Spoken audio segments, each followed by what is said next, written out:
As ruler of Cambodia, Pol Pot was responsible for killing nearly 2 million people. That's a quarter of the country's population.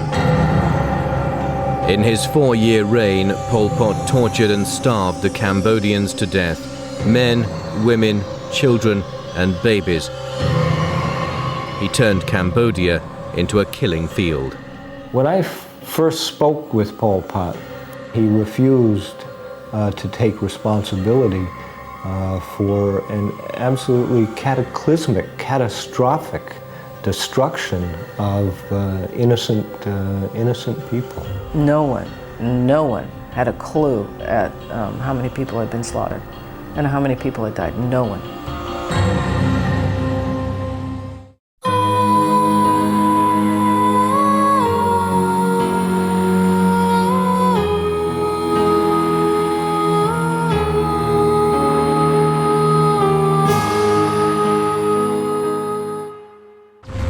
On the 17th of April 1975, a guerrilla army known as the Khmer Rouge entered the Cambodian capital Phnom Penh, victors of a 5-year war against a government backed by the Americans. The Khmer Rouge leader was a man most Cambodians had never heard of. When it was announced that Pol Pot, a rubber plantation worker, was the new prime minister, no one had ever heard that name. It wasn't until late 1978 when his picture began to appear in communal dining halls that his own brothers and sisters realized that it was their brother who was in charge of this government. Pol Pot was born in 1925 on a rice farm north of Phnom Penh in a Cambodia ruled by the French. At the age of 6, he was sent to the capital to train as a Buddhist monk, but the boy from the village only felt like an outsider in the bustling, modern city. He didn't have a sense of the multicultural nature of the Cambodian cities like Phnom Penh, which were mostly ethnic Chinese and Vietnamese. Or if he did have that sense, he resented it. When he visited Saigon, he said he felt like a dark monkey from the mountains. Cambodian's political culture is steeped in resentment towards its neighbors and its racial neighbors. It's steeped in a deep feeling of being a lesser culture. Pol Pot in many ways was a reflection of all of these things. In 1949, Pol Pot went to Paris as a student. There, his innate racism would find expression in extreme communism. The years that Pol Pot was in Paris was probably the most hardline Stalinist party in Western Europe, a very rigid doctrinaire party. The terrible things that happened under the Khmer Rouge between 1975 and 1979 did indeed have a lot to do with ideology, but more to do with racism, with chauvinism, with nationalism. Those were the driving forces and the driving ideologies behind what many call genocide. Pol Pot returned to a newly independent Cambodia in 1953 and joined the underground Communist Party. Outlawed by King Sihanouk's government, Pol Pot and his comrades fled to the countryside to wage a vicious guerrilla war. Even then, Pol Pot had his sights on ultimate power. Pol Pot was more likely than not responsible for the execution of his predecessor as leader of the Communist Party in 1962. He was a man who was able to hold on to power while eliminating any and all opposition. Pol Pot's ruthless march to power was boosted in 1970 when the Vietnam War spilled over into Cambodia.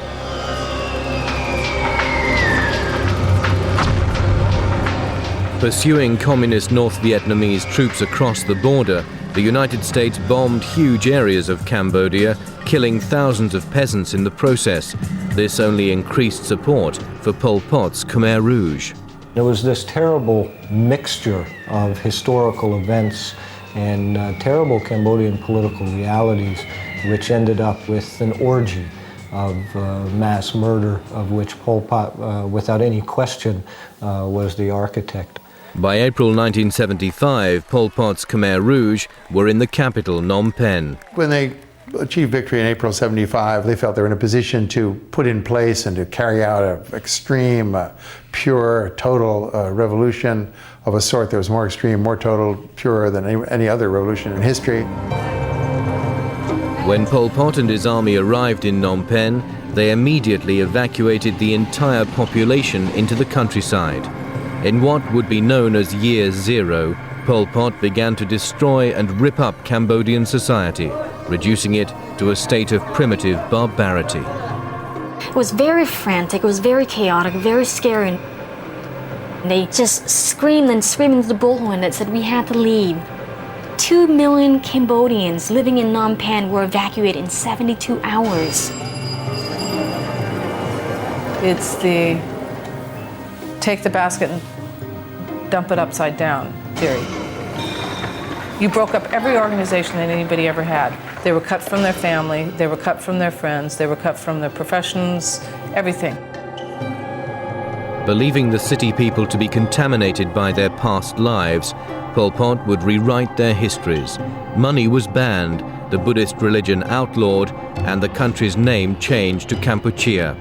Then he dispersed the city people to peasant villages throughout Cambodia, where they would grow rice and build dams for the revolution. Here, in this idealized peasant state, he would purify them through hard labor and brutality.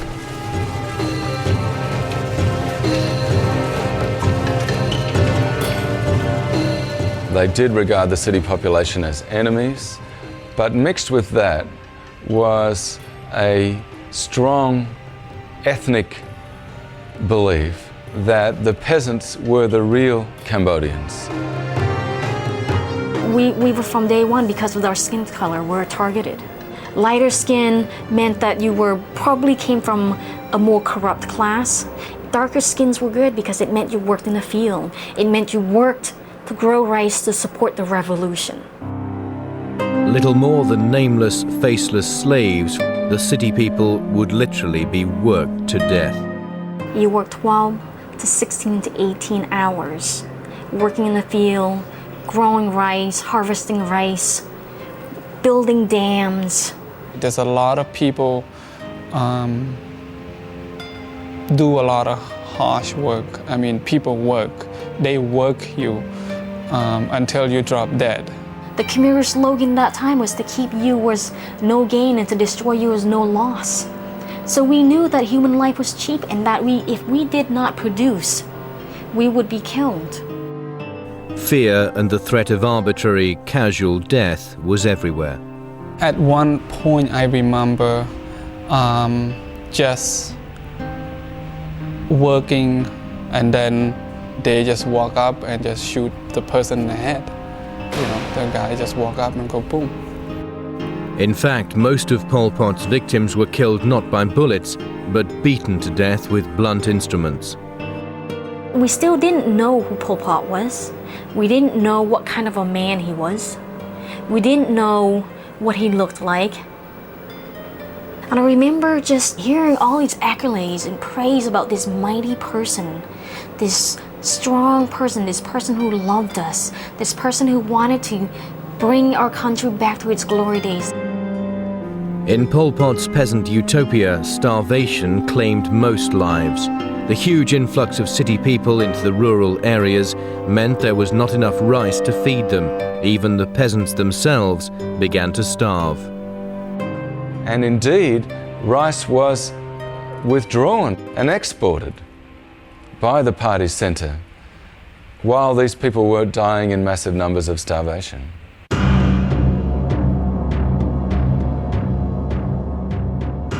Life wasn't even cheap. To Pol Pot, it had no value at all. Even today, the exact number of mass graves into which the victims' bodies were thrown is not known. You know, Pol Pot was a remarkable man. He was generous, he was kind, he was loving, almost grandfatherly. He had all of the characteristics of a great leader. There are a lot of Cambodians who don't believe that what happened under Pol Pot in fact was his doing, because he was too good a man. Pol Pot believed that what he did for the good of his country. Few Westerners ever got to meet Pol Pot whilst he was in power. One who did was American journalist Elizabeth Becker, who interviewed him in 1978. What struck me first was that he was much more handsome and a charming smile. There was some charm to the man. And we were told to sit down, put the cameras away, and we were to sit there and listen to Pol Pot. And when the time was up, the time was up, and he said goodbye. With her was another journalist, Dick Dudman, and British academic Malcolm Caldwell. To Caldwell, he was more indulgent. He told Malcolm Caldwell how wonderful the communist experiment was in Cambodia. Two totally different interviews. One was a lecture and the other was an interview. Later that night, back at their hotel, an unremarkable meeting with Pol Pot was about to turn into an unforgettable nightmare. A few hours later, I woke up because I could smell cordite, the smell of a gun being fired. And then I heard shots on the second floor. Lots of shots. I didn't count them, but lots and lots of shots. And so I went upstairs, and Malcolm's body was on the floor, and white with death. The gunman walked in and murdered Malcolm. Why Malcolm? The friend, the one friend of the regime, and not us. Some documents suggest that it would have been me. Another one suggested that it was Caldwell. Why? It doesn't make any sense, but nothing makes sense there.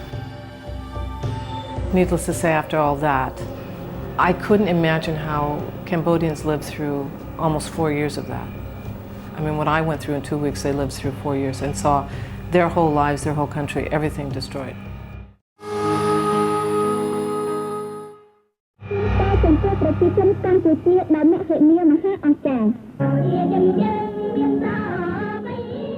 Within 2 years of Pol Pot coming to power, hundreds of thousands of Cambodians lay rotting in mass graves. Starvation, overwork, and summary execution had all taken its toll on the city people and the peasants. To prove yourself worthy to be kept alive, you have to be productive in the field. You have to be a productive person. They were monsters, but we didn't see them. I didn't see them as human beings. He never accepted that he was responsible for any of the suffering. He never accepted that any of the people who died were executed for anything but the right reason. And for him to admit the slightest remorse or the slightest responsibility would be intolerable. Compelled by the racism that was so much a part of his agenda, Pol Pot turned his attention to Cambodia's ethnic minorities. The Chinese were probably the largest ethnic minority in Cambodia, and half of those perished in the Pol Pot period. The ethnic Chams, the ethnic Muslims, were the ones who were particularly targeted and just slaughtered. Pol Pot's most extreme persecution was reserved for the Vietnamese who lived in Cambodia. There were reports in the Khmer Rouge period of Cambodian men married to Vietnamese being instructed to kill their Vietnamese wives. Husbands who had been married to Vietnamese were also killed. People who could speak Vietnamese were also killed. People who looked Vietnamese were also killed. There are no confirmed reports of any ethnic Vietnamese surviving the entire Pol Pot period. Yet while Pol Pot's control over Cambodia grew, so did his paranoia. Midway through his reign of terror, he began to see enemies everywhere, even amongst his own supporters. There was a huge bloodletting in 1977. Purge teams travelling around to other zones, purging the leaderships, killing them, killing their family members, reaching down into the peasantry for their relatives who were suspect and killing them as well. When he took over in 1975, there were 22 members of the Central Committee of the Communist Party. By the end of his reign in power, 3 years, 8 months, and 20 days later, 18 of those 22 members of the Central Committee had been executed. Most of the executions took place at an old school called Tuol Sleng. Known as S21, it was established by Pol Pot to torture and kill his political enemies.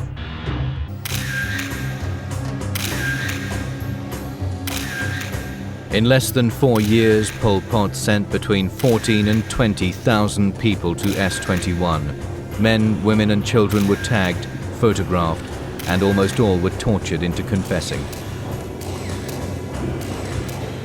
The whole ideology of the place was that because they were arrested, they were guilty. They must be, because the party was never wrong. It never makes mistakes. The word for prisoner in Cambodia means guilty person rather than someone who's being held. And even if some of the people you kill turn out not to have been guilty of the crimes you've charged them with, so what? You might find that out later. But at the time, it's probably better to get rid of them than to keep them around in case they are guilty.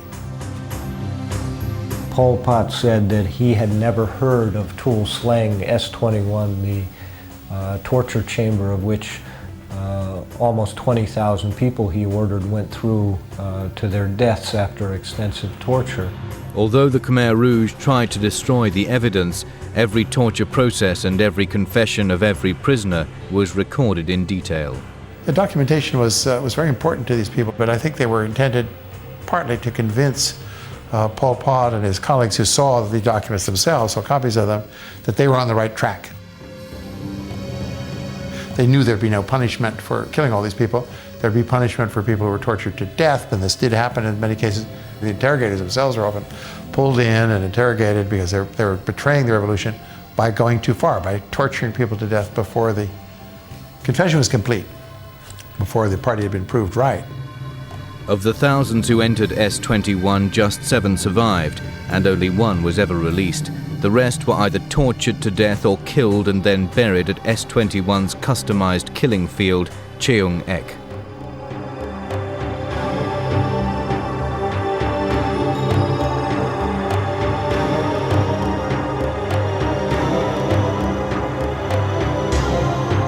This was a systematic regime doing some systematic, cruel things to its own people for reasons that were demented but made sense to them.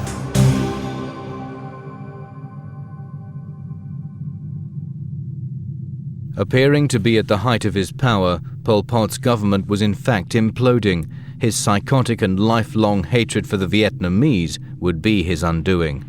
Pol Pot really believed that Cambodia would disappear off the map unless he was able to dispense with the Vietnamese threat. They thought it required a genocidal way of thinking against Vietnamese generally. Also, there's this much more primordial racist feeling that Vietnamese by nature could not exist and coexist with Cambodians, that there had to be an Armageddon. Every Cambodian should kill 30 Vietnamese. They could lose 2 million Cambodians. The Vietnamese would lose 60 million in this Armageddon, and we would still have 6 million left. In response to continuous raids into Vietnamese territory, on the 21st of December 1977, 150,000 Vietnamese troops stormed across the Cambodian border. By January the 6th, 1978, they were on the outskirts of Phnom Penh. With Cambodia, you have a span of 4 years of daily persecutions, humiliations, starvations, pain. So your soul as a human being gets desecrated more and more and more. So by the end of the 4 year, your hate, your anger, your hunger makes you a little bit less of a human being. Pol Pot and thousands of his Khmer Rouge henchmen fled Phnom Penh to northern Cambodia and Thailand. From here, Pol Pot continued a guerrilla war against the new Vietnamese government. It would be another 20 years before he was seen again, but this time he was on trial. The Khmer Rouge were people who no longer had faith in Pol Pot's leadership. They had arrested him, but they had arrested him not for crimes of genocide or crimes against humanity.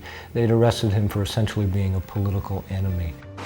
4 months later, Nate Thayer was invited to interview Pol Pot, who was now under house arrest and close to death. When I first spoke with Pol Pot, he came up to me and he put his arm on my shoulder and he said, in this raspy voice, he said, "Knyum squalchimo yuhai," which means, "I've known your name for a long, long time."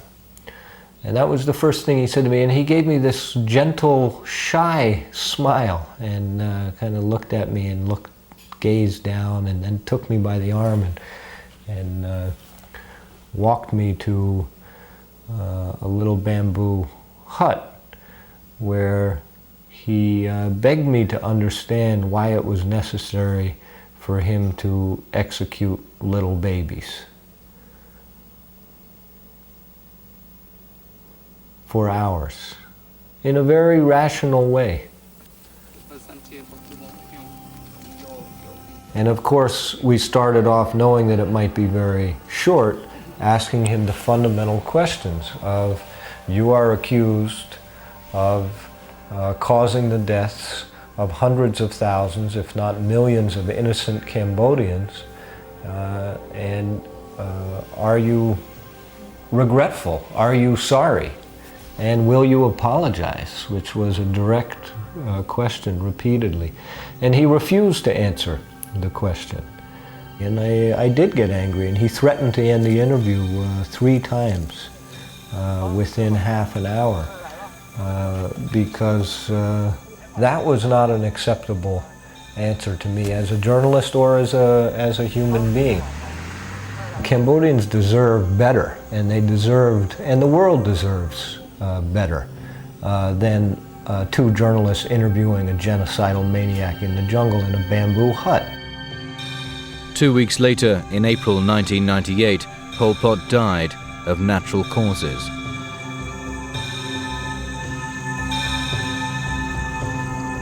The madness unleashed on Cambodia by Pol Pot and his colleagues will never be forgotten, but so far it has gone unpunished.